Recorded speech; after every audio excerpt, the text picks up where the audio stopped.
Сәлем баршаңызға. Осындай бізге таңғы ас, яғни таңғы асқа панкейк. Панкейктің рецептімен бөлісетін боламын. Осындай өте дәмді, үлпілдеп, ең маңыздысы ешқандай ашытқы, ешқандай нан сода қосылмай жасалынатын панкейк. Осылай әдемілеп ұсынсаңыздар болады. Керек заттардың қанша мөлшерде керек екенін описание бөліміне жазып қалдырдым. Ең алдымен осындай жұмыртқамызды ағынан сарысынан бөліп аламыз. Ағы мен сарысын.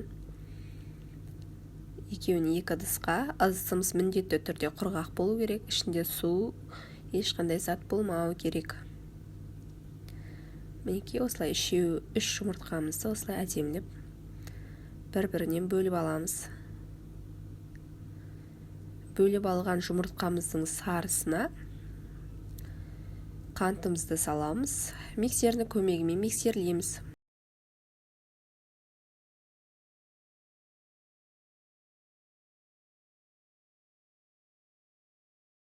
Оның үстіне сүтімізді құямыз. Сүт маңызды емес, холодильниктен алсаңыздар да болады, жылы болса да болады.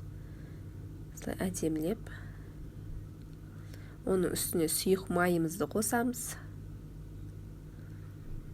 Барлығын миксердің көмегімен осылай миксерлейміз. Енді үстіне біз оны саламыз, електен өткізіліп.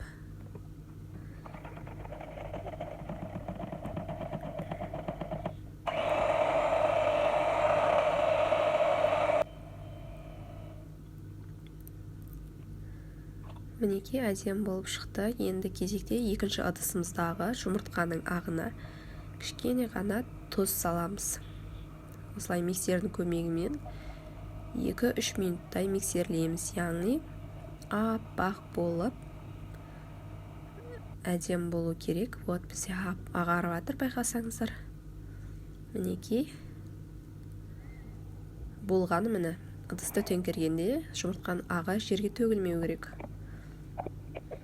Екеуін біріктіреміз, қасықтың көмегімен осылай отырып. Мінекей әдемі болып үлпілдеп тұр. Орташа отта қызып тұрған табамызға панкейкімізді осылай құямыз. Қандай ғып жасайым десеңіз, өзіңіз білесіз, яғни үлкен көлемде немесе кішкентай. Бірінші сіздерге осындай екі әдемілеп үлкендеу қылып көрсеттім. Жасап. Осындай қоңыр болып піскенге дейін қараймыз, одан кейін аламыз. Екі жағы да әдемі болып қоңыр болып піседі. Мінекей үлпілдеп көтерілмей қалмайды емес, әдемі болып көтеріледі. Мен үнемі негізі кішкентай көлемде жасаймын, екен себебі балаларыма жеуге ыңғайлы ұстап. Мінекей осылай кішкентай қылып жасаған ұнайды өзіме.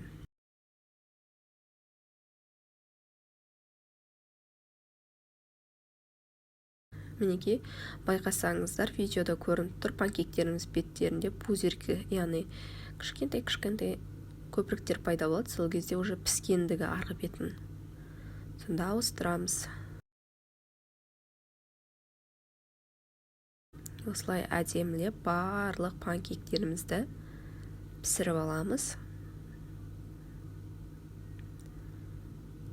Менде плита болғандықтан, менде 3-ке дейін, яғни ең қызуы, мен 1,5-да арасында 2-ге ауыстырып, солай пісірдім.